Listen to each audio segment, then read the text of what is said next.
విజయనగరం జిల్లా రాజాం నియోజకవర్గం రాజాం మండలం బొద్దాం గ్రామ సచివాలయం మేజర్ పంచాయతీకి చెందిన 27 మంది గ్రామ వాలంటీర్లు తమ గ్రామ వాలంటీర్ పోస్టులకు ఎమ్మెల్యే అభ్యర్థి డాక్టర్ తలే రాజేష్ సమక్షంలో రాజీనామా చేశారు.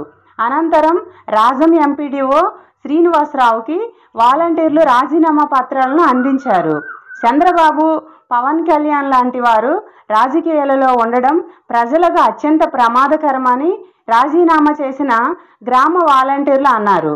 రాజం నియోజకవర్గంలో ఎమ్మెల్యేగా డాక్టర్ రాజేష్ని, ఎంపీగా బెల్లాన చంద్రశేఖర్ని, ముఖ్యమంత్రిగా మరలా వైఎస్ జగన్మోహన్ రెడ్డిని గెలిపించుకుంటామని అన్నారు.